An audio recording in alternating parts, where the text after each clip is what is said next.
Greetings again to all of you who are watching this series. This is the third lesson in which we shall be dealing with essay writing. More specifically, in this session, we shall be looking at punctuation and spelling, both of which are very important in essays, as you may imagine. Now, punctuation. Why does it matter so much? Punctuation clarifies meaning. We investigated briefly in the previous lesson why it is that punctuation was so important, and I'm going to recap that. When you are speaking to somebody, possibly you are listening to a newsreader on a television, or a sports announcer, or something. A lot of the meaning that we get is not only from what is said, it is how the person says it. He will be using hand gestures. The expression on his face will change. The voice moves up and down in tone. Now, when you are writing, all of that, all of those visual and audio clues are lost. That job is then taken over by punctuation. So let us take a look at the English punctuation which you should be using. Now here is an interesting little task which they gave to us at school, funnily enough, when I was still in Standard 3, which is now, of course, Grade 5. They gave us this one, and they asked us to punctuate it. And, well, I struggled horribly, because if you can see, it's just had. And yet, if correctly punctuated, that sentence has meaning. Now, if you want to see if you can crack it and punctuate it correctly yourself, hit the pause button now. Otherwise, I am going to put the correct answer up on the screen. Are you ready? Here it comes. Take a look at that. And now I'm going to read it in such a way that the punctuation marks will clarify the meaning. Michelle, where Timothy had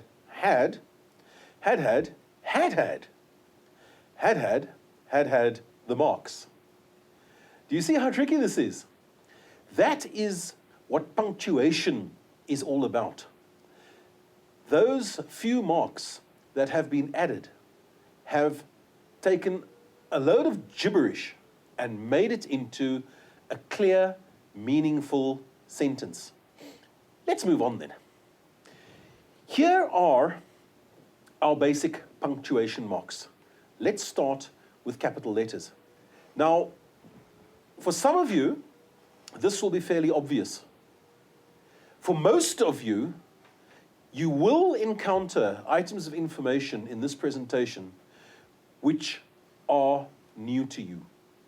So, please take it slowly and hit the pause button whenever you have to, because I am astounded whenever I teach punctuation at how few people have been taught it in this detail before.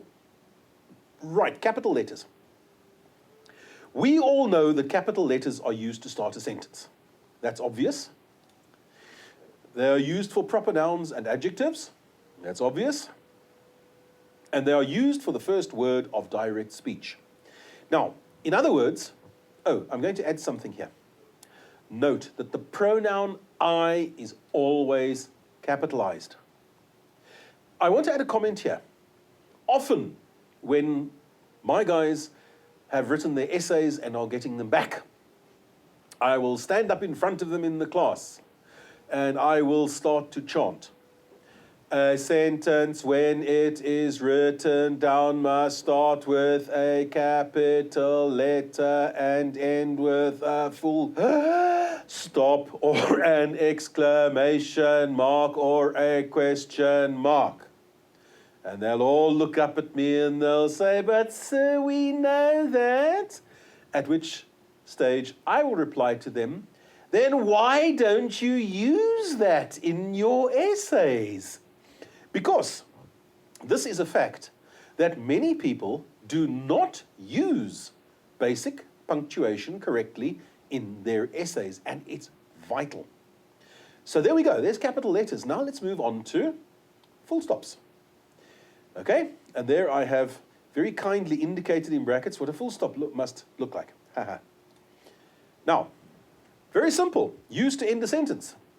And, the and tells you that the list is about to end. Used in some abbreviations, not all, but some. For example, e.g., humorous, eh? I.e. Do you notice that if you write I.e. down, which stands for id est, that's Latin for, that is. If you write it down without those full stops there, you are going to cause a problem because it's then a spelling error, etc. there. You notice the full stop? It must have a full stop behind it, but more than that, it must be etc. Okay, often I'm starting to encounter etc. written as ect, which is wrong. It's etc., Latin, and so forth. Good. There we are, full stops. Now, capital letters and full stops are the most basic of your punctuation marks. That you probably know. Here comes the third one among the basics. And that is, of course, commas. There we are, there's a comma. Now, take a look here. Commas are used to separate words in a list. All right? They are used to separate phrases or clauses. And they are used to separate introductory words or phrases from the rest of the sentence. Those are the functions of commas. Now, sorry, just before we carry on to semicolons, I want to make a comment there. Commas do not serve the function of joining main clauses together. If you join two main clauses together with a comma, it's known as comma splice error. Okay. Main clauses, well, you'll see how it's done. But remember that a main clause is a part of a sentence that can stand alone by itself. And when you join main clauses together, you are in fact linking two sentences incorrectly. All right? We'll go on now to look at how to avoid comma splice error, because a comma can certainly join a main clause with a subordinate clause, but not with another main clause. Okay, sorry about that. Very important, we encounter comma splice error frequently in the paper 3s. Semicolons. There we are, your semicolon. You can see there. Well, let's just go back slightly. If you had to actually pronounce a full stop would be a. So let's go then. A comma would be, of course, a. So a semicolon is a. You see that? There we are. Good way to remember this. Now, semicolons is where things go wrong. I very seldom see semicolons used correctly in essays, and that is a problem, because they must be used correctly. They are very, very useful punctuation marks. Good. Now, let's take a look here. Semicolons create a longer pause than a comma, right? Certainly, you'll see that's true. Balance, that should be balance, not balances, equally important ideas, and they are used to connect main clauses, right? So that is clue number one, how to take away comma splice error. You replace the comma with a semicolon, and that's it, problem solved. That's the easiest way to do it. And your other methods, by the way, you can use a conjunction, or you can simply use a full stop and start a new sentence. But either way, eliminating comma splice error, the easiest way is through the use of a semicolon. And really, I want to emphasize this. Semicolons, when used in your writing, look elegant. It makes your writing look as if it's got just this touch of professionalism, extra classiness about it. So please learn how to use semicolons correctly. Get into the habit of using them. Colons, right? These ones are often confused with the semicolon. Nobody is, well, very few people are certain about the correct way to use them. Okay, so please take note here. Semicolons can almost always be replaced by a conjunction, whereas the full colon here cannot be. Okay, it indicates a much longer pause. If you have to indicate the length of the pauses, the comma creates the briefest pause. Semicolon creates a pause about twice as long. And the colon, if you are reading out a script with colons in it, the colon pause should be maybe 3 times as long as that of a comma. It's one of the longest pauses. Colons and dashes and stuff, they give you your longest pauses. Now let's move on. The colon shows, or colons show, that a list is following. Okay, please note that. Always used to start a list. Something like, pay attention to the following details. Okay, and then you'll have your semicolon, your colon, your full colon, and then of course the list will begin. Right, show that the list is following, and used to introduce quotations or explanations. All right, very important that. There's a lot of confusion also in that case between the colon and the comma, because when you are dealing with direct speech, and after your introductory verb, usually you will find a comma, but there are times when the colon is more appropriate. Otherwise, when it comes to direct speech, very often they are interchangeable. Now, let's go on to question marks. There, I very kindly provided you with an example of what a question mark looks like, and I'm sure you never knew that before. I'm being slightly sarcastic today. Now, for what are question marks used? They are used to indicate questions. Isn't that clever? I've made a note there that that is a most axiomatic statement. Duh. The whole thing is, I get asked other questions about that. Is the question mark used, for example, to indicate a rhetorical question? Well, the answer is yes, of course. A rhetorical question is a question. It must take a question mark. Okay, easy as that. Now, let's carry on then to exclamation marks. And once we have dealt with this, we have dealt with all 3 marks that can be used to conclude a sentence. All right? Full stop, question mark, or exclamation mark. Those 3 indicate that a sentence has ended. I'm going to go slightly off topic here, because this is actually a topic for the 10th lesson in the series when we're going to talk about literature.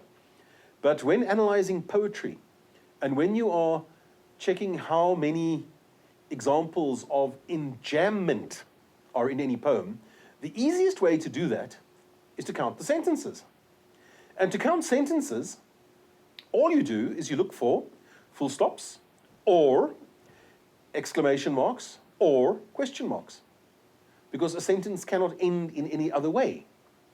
So there we are. There's a quick tip for you, and a quick way to cheat when teaching enjambment, or when learning enjambment, which is of course run on lines, when the line of poetry does not end but continues on to the next line, or even to the next stanza without a pause.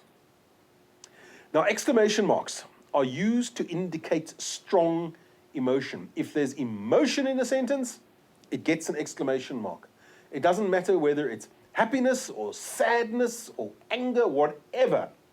Exclamation marks indicate emotion, and they are used after interjections. Now, I'm hammering a nail into the wood. And I go bang, bang, whack. And I hit my thumb with the hammer. And what am I going to do? Ouch! Doesn't sound so good in English. Comes out better in Afrikaans, I must admit. But I'm going to shout an interjection. Ouch! That is an interjection, and it will have an exclamation mark after it. Then it also indicates shouting or orders. All right, very often the two are the same thing. That's why I've included it as one phrase there. Clause is a phrase. I don't think there's a subject there. Anyway, be that as it may, I'm getting very technical now. When you want to show that somebody is shouting, or when you want to show that there is an order, the easiest way to do it, exclamation mark. Okay, moving on. Quotation marks. Now these ones are, there's two different types. And a question I am frequently asked, when do you use the single quotation marks and when do you use the doubles? Especially when you are now writing out direct speech. And the answer is, always when you are writing by hand, use the doubles. Not because the singles are wrong, but because the doubles are more clearly visible. Okay, note that. They are in fact completely interchangeable. But double quotation marks show up more clearly, especially in handwritten text. So wherever possible, go for the doubles. There are occasions when you're going to combine the two, such as when you're quoting within a quote, but that's now getting into the realm of high-tech tertiary level writing. I don't want to go into that now. So let's just look at the function of quotation marks. They are also called inverted commas, right? Exactly the same thing, interchangeable. They are used to indicate direct speech. We know that already. We always have that in exams. And they are used when quoting, duh.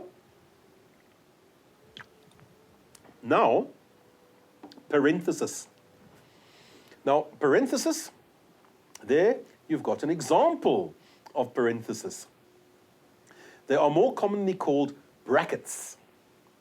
And they are used to insert additional information into a sentence or paragraph.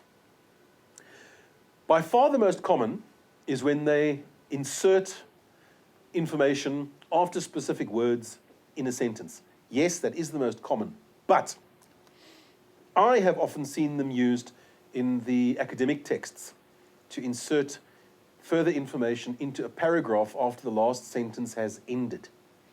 I have seen that. It's not rare. No, let's rephrase that. It is rare, but it's enough to make sure that you can understand that it's not only being used within sentences, also within paragraphs. Hyphen. That's the short little line. Let's take a look at this one.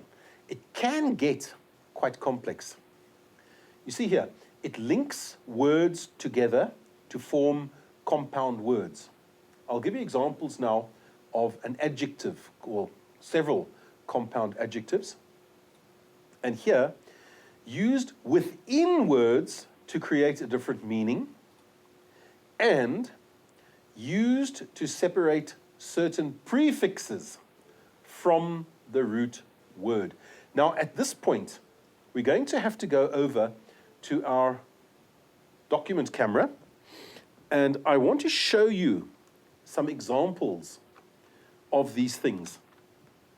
Now here I'm going to use the same piece of paper as I used previously, and the same pen, and I have my red pen handy for doing corrections. Let's just say here, I'm going to write a sentence. I am a well-dressed man. Can you see that that sentence can lead to confusion? If I say I am a well man, It's not good English, but it is technically correct English. And if I say I am a dressed man, in other words, if I were to insert a comma over there, it would mean that I'm a man who is not sick and that I'm not naked. It doesn't work. The meaning of the sentence has been lost. Whereas if I write it like this, I am a well-dressed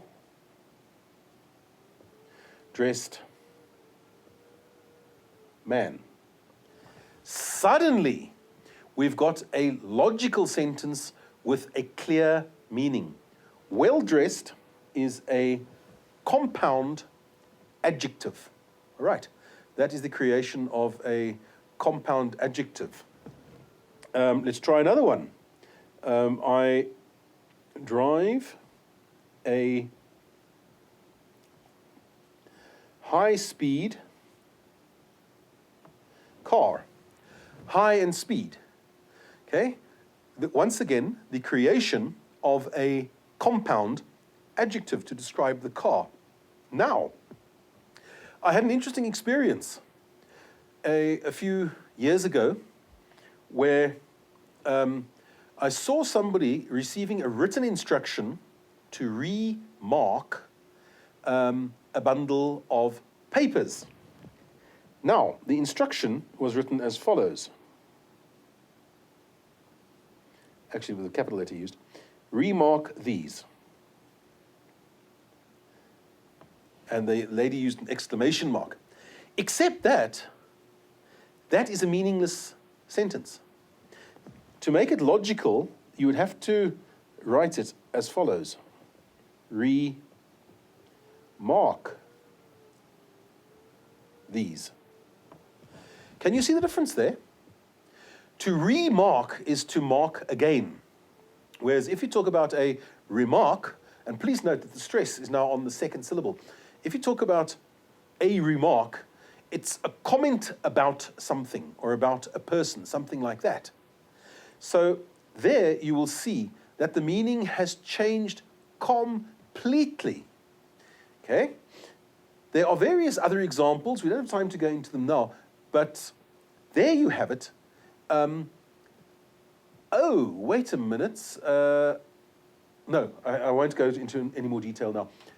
But you see how hyphens can completely alter the meaning of a word when they are inserted or omitted. Pay attention to your hyphens. So, there we are, used to separate certain prefixes from the root word, used within words to create a different meaning. Let's move on there. A dash.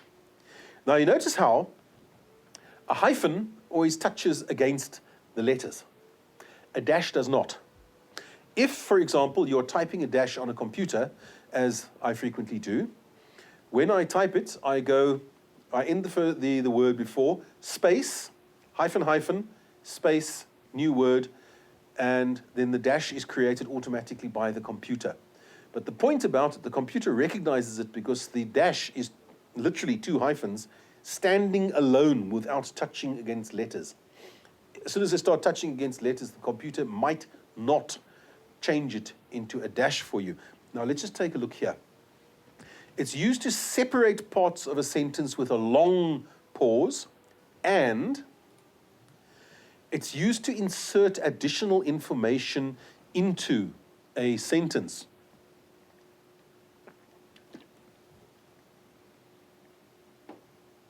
Now, where have we seen this used to insert additional information into a sentence? Bear with me. I'm going to go backwards, and there we are, parenthesis. Used to insert additional information into a sentence or paragraph. So the dash sometimes serves the same purpose as a paragraph. And I want to mention here that I've actually seen exam questions in paper 1 which asked with what other punctuation mark could be used in place of the dash? And the answer there, of course, is brackets. So but the only way you can replace it with brackets is when the 2 dashes are used, not only a single one. Good. Moving on. Bullets. Now, people, I've included this in this list of punctuation marks to tell you, don't use them in essays. Do not use bullets in essays. They ruin the coherence, the flow that you would otherwise have. Bullets are fine in lists. They are not fine in essays. Essays that contain long lists are going to be horrible to read, will be totally non-coherent, and I'm using non-coherent as opposed to incoherent, which means ununderstandable, or yeah, ununderstandable, I think is correct. But bullets are great when used correctly. They have no place in an essay. Please take my word for that, okay? Once again, it stops the coherence, it causes jerking in the flow of the essay. And finally, we have here ellipsis. Right, let's take a look here. Used sometimes to indicate that a sentence has been deliberately left incomplete. You know, I walked up to the door. Slowly I opened it. I thrust the door open, and then ... The rest is left to your imagination. Usually, you will know very well what happened after, for example, the door was opened. But it's not described specifically in any detail whatsoever. Okay, and ellipses are often used in quotations to indicate that some text has been omitted, all right? Deliberately, I mean, if you're using a long quotation and you only want to focus on, for example, 10 words of it, then you will just quote the relevant 10 words, and if there's a gap between them, you'll put in some ellipsis to show you, or to show the reader that some text has been left out because it wasn't relevant. Now, those are your basic punctuation marks. What I want to do next is just to give you a simple task using punctuation, punctuating sentences. And one other thing I'm going to stress yet again. Look here. There's a cell phone. I'm only giving you a few questions. I want you to use your smartphone. Go ahead and Google other exercises of this nature. Practice using punctuation correctly. There must be thousands of tasks, English tasks, that you can find. And if you're serious about getting good exam results, practice for your exams, not only in English. It's not only in the textbooks you get at school that you are going to find the answers for which you are looking. You're sitting with one of the best research tools in the history of man. You're sitting with all this information in your pocket. Use it. Google. Go mad. Burn a bit of data. It's for a good cause. Okay, let's then move on to our nice little task. And excuse me a second, I'm going to see if I can find this punctuation task that I wanted. There we are. Right, I'm going to give you some sentences to punctuate. Now, after every sentence, I'm going to tell you, if you want to take part in the exercise, I'm going to tell you to pause so that you can see if you can get the punctuation by yourself before you look at the answer. This is entirely up to you, all right? So remember, don't cheat. It will benefit you more if you first make an attempt yourself. Now, there's nothing complicated about these. Oh dear, that's not one of the sentences, by the way. I'm sure you can see what's the purpose of the comma in those sentences. And there's also the punishment for people who do that sort of thing. Good. Let's go on to our task here. Punctuate the following sentences. Now there you can see the sentence. See if you can punctuate that. It's not very difficult. You will get 3 marks for a correctly punctuated sentence there. Now, at this stage, if you want to try it for yourself, hit the pause button. Are you ready? Now is the time to pause. Good, welcome back. Now, I'm going to post the correct answer for you. See if you got it correct. There we are. Sentence must begin with a capital letter. Proper noun must start with a capital letter. And this sentence, in this case, ends with a full stop. There we go. And I hope you got the full 3 marks for that. Let's go on to our second one. There we are. Very simple. That's only a 2 mark. And if you want to try to get the answer for yourself, now is the time to hit the pause button. Good. Let us now take a look at the answer. Very simple. Sentence begins with a capital letter, and because it's a question, it must end with a question mark. How do you like this so far? It's not that difficult, is it? Let's try another one. Good. Now I'm going to, once again, give you a chance to pause, which you should now be doing. Good. Here comes the answer. Now you can see how many more punctuation marks have been included here.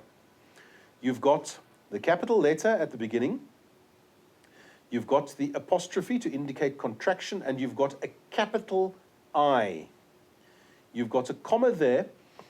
You may incidentally leave out the comma. The comma is not essential. It just depends on who the speaker is. You've got the contraction requiring an apostrophe.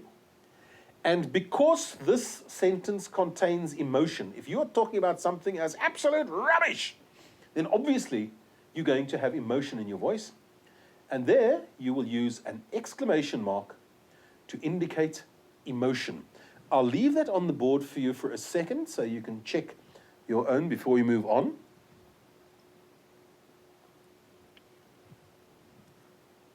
Good. Let's carry on then. This one is slightly trickier than the ones that came before. See what you can do with this. Hit the pause button now.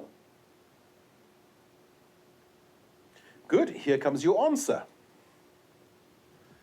Aha! You see that? Semicolon. 2 main clauses. Remember we talked about joining main clauses together. And this is clauses of equal weight, right?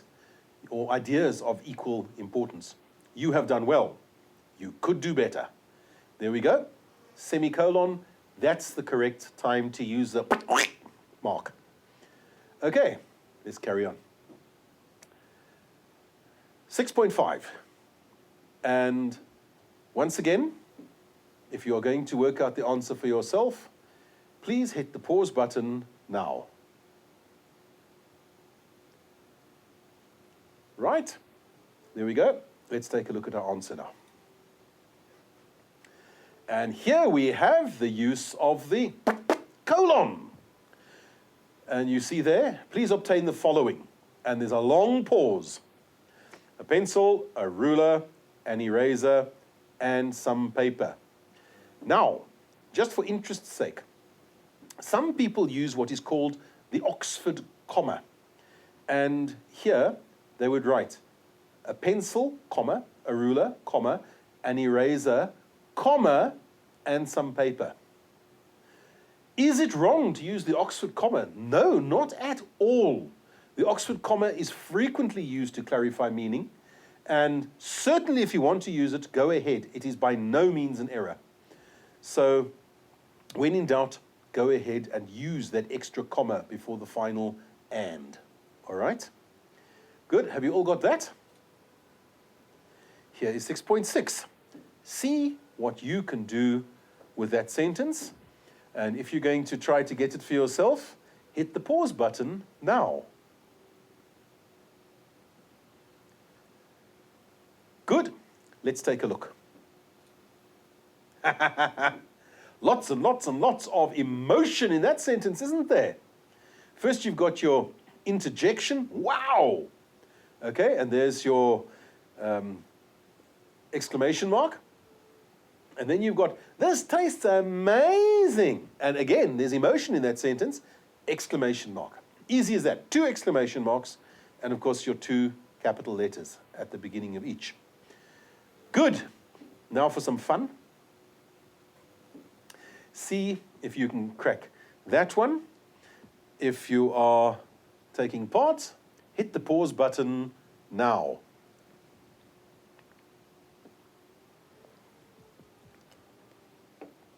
Let's move on. Here is your answer. I can actually picture this taking place in Parliament. Okay, and there's his classic chant that he was using. But please note, in this case, you're going to need to use a colon, because it's to indicate that a quotation is coming. It's not simply direct speech. This is what Malema said, and you're going to stop before you actually read that out loud or say it out loud. So definitely a colon is required there, and an exclamation mark there indicates that in fact he was giving an order to the president, as I recall. Now, here we've come to the end of punctuation. As I said before, please continue with other punctuation exercises. Go mad on Google, right? Find them for yourself. If you can get hold of old grammar books, such as I have, use them. Use them.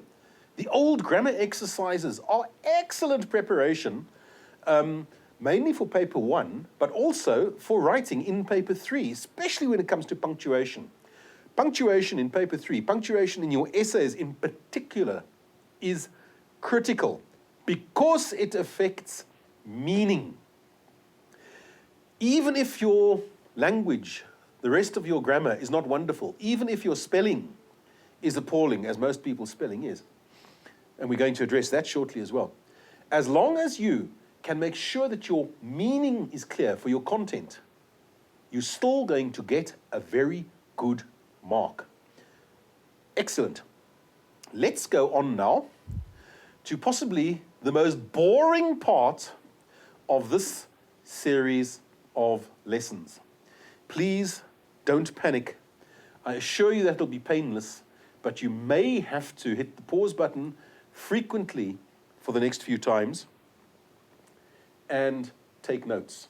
Let me just get the one that for which I'm looking. Punctuation, no, that's not it. Sorry, this one. There. Here we go with English spelling rules. I assure you that these are very useful, but I am equally aware that this is a massive collection of stuff that is going to absolutely make you dizzy. There's so much information contained here. So I would encourage you to go through this. Feel free. Hit the pause button whenever you feel the need to do so. It's better to go through it slowly and carefully than to try to rush through it and you're not going to take it all in. But here goes. English spelling is difficult and confusing to English home language speakers. I am an English home language speaker, and I am forever in class picking up my cell phone and typing stuff into my WhatsApp to check my own spelling. English spelling is horribly confusing because there are so many exceptions to the rules and illogical sounds This is because English is developed from so many different languages. It's got Latin, it's got Greek, it's got German, it's got French, it's got Scandinavian. It's even got Afrikaans, Sotho, and Zulu. All of those are in English. And I'm not only talking about South African English, I'm talking about English throughout the world. A word such as trek or felt is commonly used in other countries. And there we are. It's insane, illogical, and infuriating to everyone else. If, however, you take the time to go through these rules with me, I assure you that you will vastly improve your spelling. These are old rules taken from the grammar books dating back to the 1920s. And this is a sort of condensed list of them. Let's take a look. Oh dear. First, you have to tell me what that word says. There we are. G-H-O-T-I. What does that mean? How are you to pronounce that?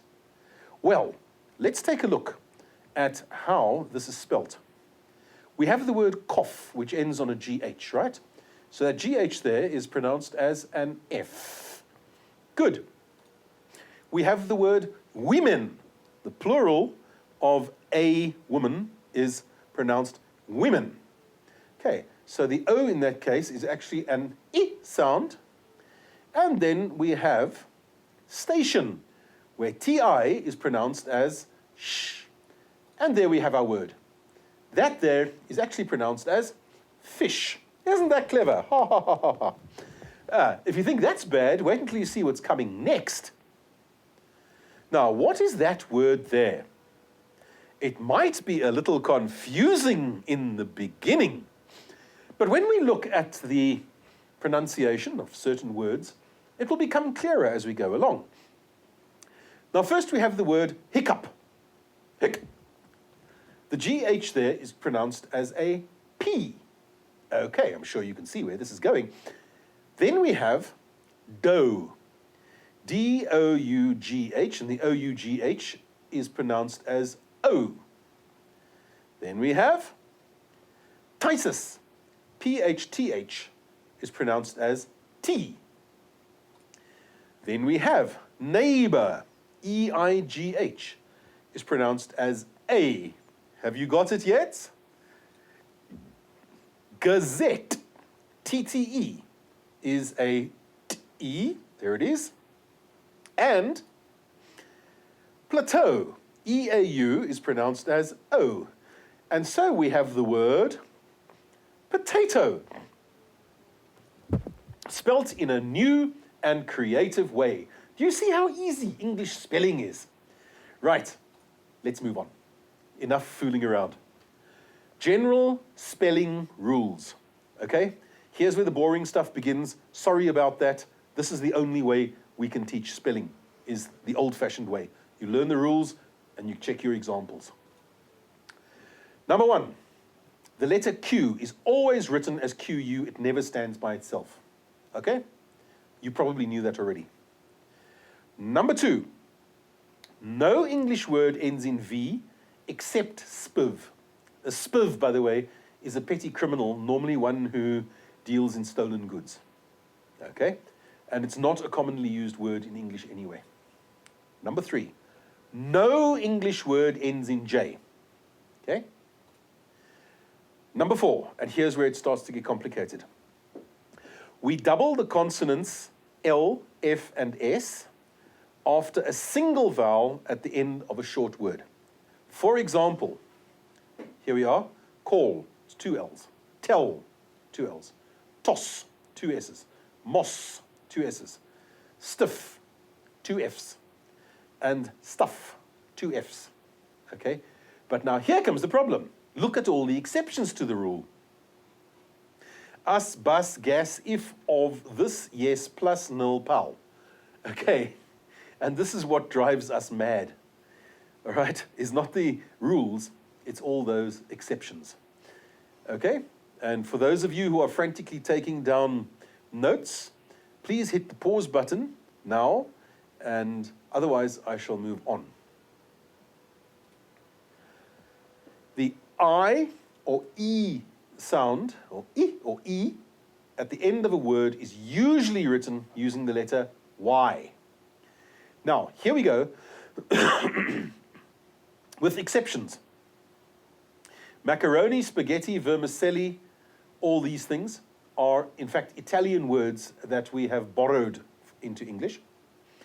Taxi is short for taxi cab. Okay, and of course, coffee and committee. Those words have come in, I think committee is from French or something like that, but there is one or two exceptions. There are one or two exceptions, I should say, to those rules. All right, let's move on, shall we? Regular plurals are formed by adding the letter S. Easy as that. And for example, dogs, horses, monkeys, cliffs. Each one of those, you just chuck an S onto the end, no problem. To form plurals of words with a hissing ending, add ES. Okay, now, hissing endings are S, X, Z, Z, SH, sh, CH, ch, and SS, th.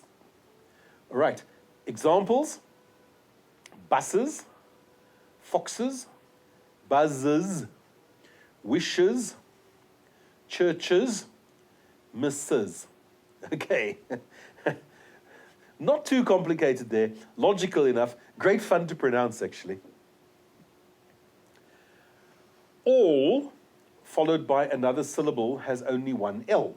And for example, then you'll see common words these: also, already, always, although. There we are. Perfectly straightforward there. Okay, let's move on to our next one. Full and till lose one L when joined to another root syllable. Okay, here are your examples. Hopeful, you see, the L's gone. Useful, cheerful, or here, until, right? In each case, ending on just one L, not two. Then, here's where it gets slightly complicated, but the examples will clear it up for you quite nicely. Drop the final E from a root word before adding an ending beginning with a vowel, but keep it before a consonant. Take a look.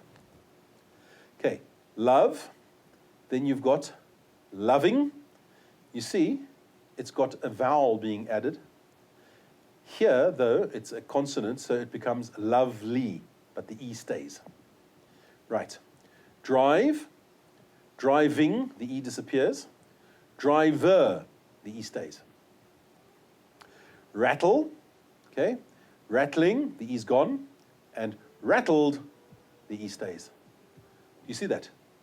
So with a consonant, such as D, it stays. R, it stays. But with the vowel, I, it disappears. Okay, there, a little bit complicated for you, that one. Right. CK, DGE, and TCH, that's K, J, and Ch, are normally used after a short vowel. Here are some exceptions: much, such, rich, which. All right. Short vowels, but they don't have those three consonantal clusters. Actually, that's a consonant and vowel cluster. Anyway, let's move on there. Oh, take note of this one. It's a long rule. You might have to pause it and go back and study it carefully, but it's very valid. Look here. For words ending in both a single vowel and a single consonant, always double the consonant before adding an ending beginning with a vowel. Okay, now that's complicated. However, it's pretty logical. Take a look at this. Stop, stopped. You see that? Two P's and then ED. And stopping. You see that?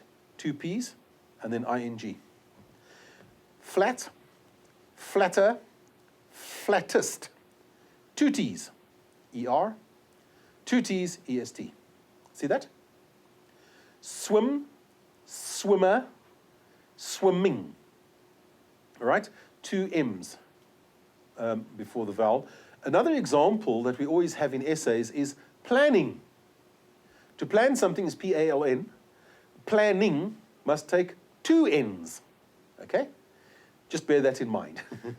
There we are. Some of you are now frantically writing this down. Please pause. I'm going to carry on in the meantime to the next one. There. For nouns ending in a single F, change the F to V before adding ES to form the plural. And there are a few examples. Leaf, leaves. Wolf, wolves. But we have exceptions. Roofs, chiefs, and chefs. Words that have come into English, I think, from foreign sources recently. And so they keep their Fs. I can't explain it. You merely have to learn the exceptions. Let's move on. If a word ends in a consonant plus Y, change the Y to I before adding any ending except ing. Isn't that simple? Don't worry, you can pause this and read it again. But let's take a look here. Party, parties. You see the Y is gone, and it's IES. Marry, married. The Y is gone, it's IED. Heavy, heaviness. Y is gone, it's now an I in its place. Funny, funnily. Okay. Now we get, though, the exception, the ing coming. Cry, crying. Hurry, hurrying. You see that? That's when it doesn't change. Let me pause a second and leave you to take that in with great confusion. Good? Let's move on. Now, when the letter C is followed by E, I, or Y, it is pronounced as an S. Otherwise, it is pronounced as a K. For example, center, ceiling, circle, cycle. And then we change over to the hard C. Cottage, age, ream, curious, lever. You see that? Right? So you've got your two pronunciations of C. And you also have the rule, I before E except after C, because otherwise it doesn't soften it, the C. Okay, let's move on here. Now, the letter G. When the letter G is followed by E, I, or Y, it is pronounced as a J. Otherwise, it forms a hard sound as in gold, gold. For example, you've got gentle, giant, gymnastic, right? That's your J, your soft sound. Then you've got G, gallon, G-eyed, glass, and G-row, the hard G. But then, just to drive you mad, here are the exceptions. Get, begin, girl, give, gear, gift, geese, girth. Okay, so there are a list of exceptions to that rule. Difficult, isn't it? The exceptions are what drive me mad.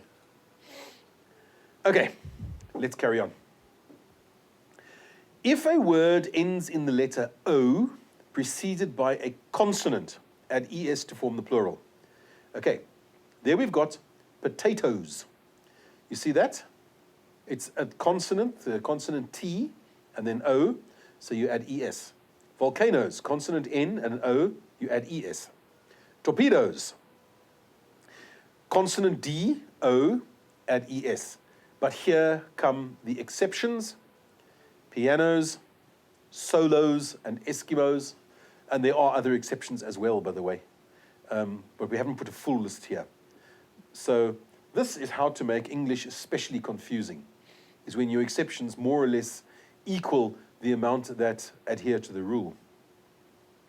Now, when the letters OR follow a W, the pronunciation normally changes to that of ER, in other words, All right? Let's take a look. Worm, work, worth, worst, or worship. Okay, so that's sounds. But here come the exceptions again. Worry or worried, war or worn. Exceptions. That's definitely OR sounds, those. Okay, let me just pause there for a minute so you can take down your notes if you're taking them down. Good, moving on. I before E, except after C. This rule applies when the pronunciation is E. Okay, so brief, field, priest, receive, deceive, sealing. All right, here it's the E sound in each case. Here it comes after C, so now the E and the I are switched around, and it's the E that comes after the C. Now these exceptions are when it is not pronounced as an E, it's pronounced as an A sound. So you've got neither, or you can say neither. You've got foreign, you've got sovereign, seized, weird, counterfeit, forfeited. It's pronounced actually forfeited. Leisure, that's an E as opposed to an E. And then you've got your neighbor and way, A pronunciation. Sorry, you've just got to learn the exceptions there. All right. But this rule, just by the way, is I very seldom have to apply the exceptions to that, because the exceptions, the pronunciation is so very different that I don't really get confused. So stick to that rule when in doubt. It will carry you well. Good. Here we come to the sh sounds. T-I, C-I, and S-I are the three spellings most frequently used to create the sh at the beginning of all syllables except the first. Okay, you can't use it for the first syllable. Right, you've got national, patient, palatial, infectious, gracious, ancient, musician, financial, session, admission, mansion, division. That one's slightly harder. It comes out as a sh as opposed to merely a sh. But anyway, you see where this is going. Okay? And you saw that example we looked at earlier, the word station, where they use TI for the fish sound. Okay, moving on. Bear with me, we're almost there. There aren't many more to go. I know by this stage you're absolutely spellinged out. Haha, that's a neologism, I've just created a new word. For words ending in a single L after a single vowel, double the L before adding a suffix regardless of the accent. Now this is complicated. When you have a double consonant following a short vowel, the stress then goes onto that. As this here has been spelt, it should be pronounced cancelled. You see that? But it's not. It's pronounced cancelled. The stress is on the first syllable. Same story here. This spelling is correct, but it is an exception in pronunciation. As it is spelt here, it should be pronounced traveller, but it's not. It's traveller. Same, signalling. It should be pronounced signalling, but it's not. It's signalling. And then, of course, this one is not too much of an exception. It is pronounced metallic, all right? So that one, the pronunciation is logical. But the point is, it's regardless of the stress or the accent, okay? It's always the double L after a single vowel. okay, before adding a suffix. You see how complicated this gets? All right, let me leave that on the board for about 5 seconds so that you can take down your corrections. There, I'm going to move on. If a word of more than one syllable ends with the letter T preceded by a single vowel, double the T if the stress, that's the accent or the emphasis, is on the final syllable. For example, you see this? Regret. Now there, the stress, the accent, is on the final syllable. So there you have to double the T. It's regretted. Admit. The accent is on the second syllable. Admitted. There we are, double T.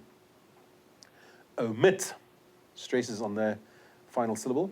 Omitted, double T. All right. Okay, before you blur, the next one is the opposite of that.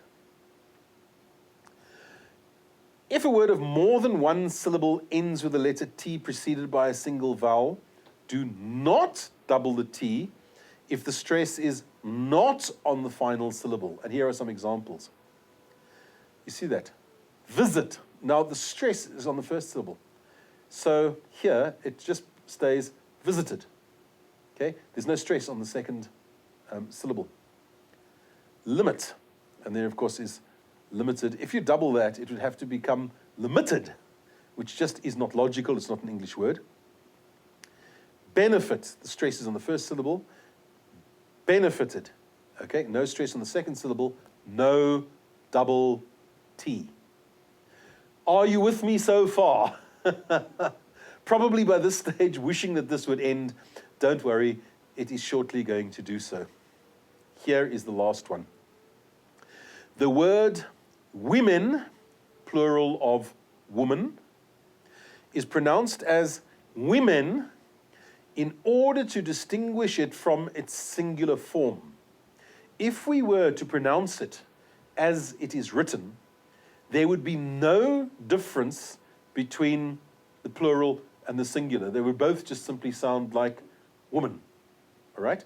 So we change the sound of the vowel in the first syllable in order to make it more understandable. Please bear that in mind. The plural of woman is women, so that you can clearly distinguish between the plural and the singular. And I shall leave that on the screen as we conclude with this session. This was lesson number 3 in this series. We were looking at English punctuation and spelling. And yes, it's difficult. Yes, it takes a lot of study and practice. But just a reminder, pick up your phone, hit Google on your phone, and find more spelling and punctuation practice exercises. The more you practice, the more ready you will be to write your paper 3, and as a side effect, the paper 1 will also become easier. People, that's that for now. Sorry if the whole thing about spelling was just so boring. Unfortunately, this is necessary knowledge to have. I hope that this benefited you. Please note, benefited, the stress is not on the final syllable, so the T will not be doubled. Thank you for listening. See you again shortly.